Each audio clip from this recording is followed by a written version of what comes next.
ગુજરાતમાં અત્યારે કાળઝાળ ગરમી પડી રહી છે અને આ કાળઝાળ ગરમીનેથી બચવા માટે આપણે ઘરમાં હોય ત્યારે એસીનો ભરપૂર ઉપયોગ કરીએ છીએ અને એસીનું ટેમ્પરેચર પણ એવું રાખીએ કે જેથી કરીને છે આપણને ઠંડક રહે.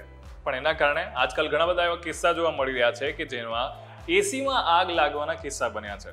ચાહે ગઈકાલનો અસરવા હોસ્પિટલનો કિસ્સો હોય કે પછી આજે પણ એવા ઘણા બધા કિસ્સાઓ છે જે સામે આવ્યા છે અને જેના કારણે એસીમાં આગ લાગે છે. એટલે વિચાર કરો કે આપણે બહાર જઈએ અને આપણી ચામડી પણ બળી જતી હોય છે ત્યારે એસી જે છે એનું બહારની બાજુનું જે કમ્પ્રેસર છે એ ગરમ એટલું થઈ જતું હોય છે જેના કારણે ક્યાંક ને ક્યાંક આગ લાગતી હોય છે. એટલે જે મુજબની અત્યારે ગરમી પડી રહી છે એના પરિણામે આ વસ્તુ આપણને થતી જોવા મળે છે.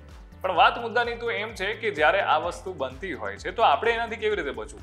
તો સૌથી પહેલા સિમ્પલ એવી વાત છે કે તમારું એસીનું જે ટેમ્પરેચર છે એને 26થી વધારે ના લઈ જાઓ. 26 ડિગ્રી ટેમ્પરેચર છે એ કાફી છે. એટલામાં પણ તમારા ઘરનું કુલિંગ છે એ બરાબર રહેશે અને સ્પેશિયલી તમારું જે કમ્પ્રેસર છે એને ઢાંકવાનું રાખો કે જેથી કરીને એને વધારે ગરમી ના લાગે, એ ગરમ ના થાય અને આગ ના પકડે. એટલે આ જો બે વસ્તુનું આપણે ખાસ ધ્યાન રાખીશું તો આવા ઘણા બધા કિસ્સાઓ છે કદાચ ચોક્કસથી એમાં આપણે બચી શકીશું અને આ ગરમીમાં છે એ પણ આપણને રાહત તો મળવાની છે એસીના કારણે.